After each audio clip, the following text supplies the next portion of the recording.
ఇటీవల రాష్ట్రంలో మహిళలు మరియు బాలికలపై అత్యాచారాలు మరియు హత్యలు పెరుగుతున్నాయి. అదేవిధంగా అధ్యక్ష మనం ఒకసారి చూసుకుంటే 2014 నుంచి 19 వరకు, అదేవిధంగా 2019 నుంచి 24 వరకు చూసుకున్న అధ్యక్ష క్రైమ్ రేట్ ప్రకారం చూసుకుంటే 2014 నుంచి 19 వరకు 83,202 కేసులు నమోదైన అధ్యక్ష. 2019-24లో చూసుకుంటే అధ్యక్ష 1,0508 కేసులు నమోదైన అధ్యక్ష.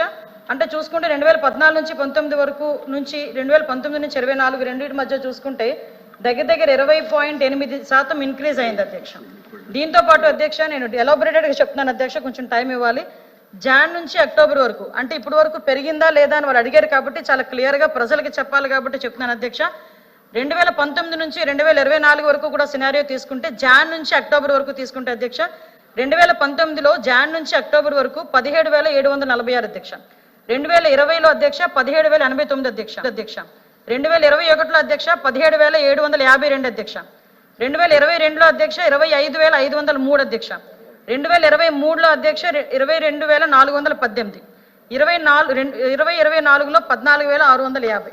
అంటే ఓవరాల్గా చెప్పాలంటే క్రైమ్ రేట్ క్రమేణా ఇప్పుడు 24 దగ్గరికి వచ్చేసరికి తగ్గిందని చెప్పి విషయం తెలియజేసుకుంటున్నాం అధ్యక్ష. అదేవిధంగా అధ్యక్ష ఇప్పుడు మనకి సంబంధించి ఒకవేళ ప్రభుత్వం తీసుకున్న చర్యలు ఏంటంటే దీని వరకు పెరగడమా పెరగకపోవడం అనేది పక్కన పెడితే కంపల్సరీగా పోలీసింగ్ అనేది మహిళా భద్రత విషయంలో ఈ గవర్నమెంట్ చాలా ప్రముఖ పాత్ర వహిస్తుందని చెప్పడానికి అధ్యక్ష అనేకమైన రిఫార్మ్స్ కూడా తీసుకురావడం జరిగింది అధ్యక్ష. మనందరికీ తెలుసు మహిళా పోలీస్ స్టేషన్స్ మనం ఏర్పాటు చేయడం కానీ, మహిళా హెల్ప్ డెస్క్లు ఏర్పాటు చేయడం కానీ, ఇంతకు ముందు మనకి దిశ పోలీస్ స్టేషన్స్ అని పెట్టి దిశ చట్టం లేకుండా చేసిన సందర్భాన్ని కూడా ఈ టైంలో గుర్తు చేయాలి అధ్యక్ష.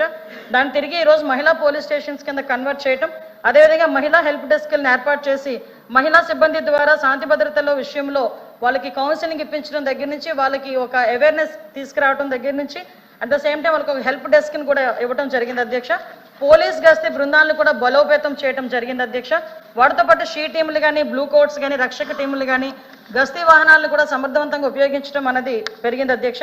ముఖ్యంగా ఇంకోటి ఏంటంటే పోలీస్ డిపార్ట్మెంట్, ఐసీడబ్ల్యూ డిపార్ట్మెంట్, బాల సంక్షేమము, రైల్వేలు, బిఎస్ఎఫ్, జ్యుడిషియరీ ఉన్నటువంటి భాగస్వామ్య శాఖల మధ్య సమర్థవంతమైన సమన్వయంతో పోక్సో కేసులు మరియు చైల్డ్ మిస్సింగ్ కేసులని నివారించవచ్చని వాళ్ళందరికీ కూడా మేమందరం కూడా కోఆర్డినేషన్ చేసుకుని ముందుకెళ్ళడం జరుగుతుంది అధ్యక్ష. అదేవిధంగా సైబర్ క్రైమ్ బృందాలను కూడా బలోపేతం చేయడం జరిగింది.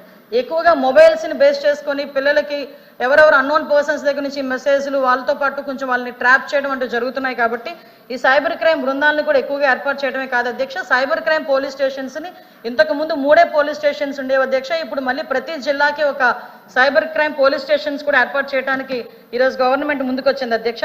ముఖ్యంగా నిఘా పెంచడం అధ్యక్ష. ఇక్కడ మనం విమర్శించుకోవటమా ప్రతి విమర్శలు అన్నది కాదు అధ్యక్ష, ఇక్కడ మహిళల తాలూకా భద్రత అనేది చాలా ముఖ్యం. ఎందుకంటే 2014 నుంచి 19 వరకు పనిచేసిన సీసీ కెమెరాలు కూడా 19 నుంచి 24 దగ్గరికి వచ్చేసరికి సీసీ కెమెరాస్ కూడా మొత్తం అంతా పనిచేయడం మానేసినాయి అధ్యక్ష. ఈవెన్ చాలా మట్టుకు పోలీస్ డిపార్ట్మెంట్కి సంబంధించి ఈ ఫింగర్ ప్రింట్ ఐడెంటిఫికేషన్ సంబంధించి డివైజెస్ ఇలాంటివన్నీ కూడా లేకుండా ఉండడం జరిగింది అధ్యక్ష. వీటన్నిటిని కూడా మళ్ళీ మేము పునరుద్ధరించడం జరిగింది అధ్యక్ష. ముఖ్యంగా ప్రజలకు అవగాహన కల్పించడంలోని, ఈ కఠినమైన చట్టాలని తీసుకురావడంలో కానీ, ఒక స్పెషల్ కోర్టులు ఏర్పాటు చేయడంలో కానీ, అదేవిధంగా ఆపరేషన్ ముస్కాన్, ఆపరేషన్ స్వేచ్ఛ విముక్తి ఇటువంటి అన్ని విషయాల్లోని కూడా అవేర్నెస్ క్యాంప్స్ తీసుకురావటం కానీ, బాలికల కోసం 1098 హెల్ప్ లైన్పై అవగాహన కల్పించడం, ఇవన్నీ కూడా చేయడం జరుగుతుంది అధ్యక్ష. అదేవిధంగా అధ్యక్ష మనందరికీ తెలుసు, ముఖ్యంగా మీరు 3rd క్వశ్చన్ అడిగారు అధ్యక్ష, action taken by government against those responsible అని. సుమారుగా ఈ కేసులకు సంబంధించి 7393 కేసులకు సంబంధించి 12,115 మందికి నోటీసులు ఇవ్వడం, అరెస్ట్ చేయడం కూడా జరిగింది అధ్యక్ష.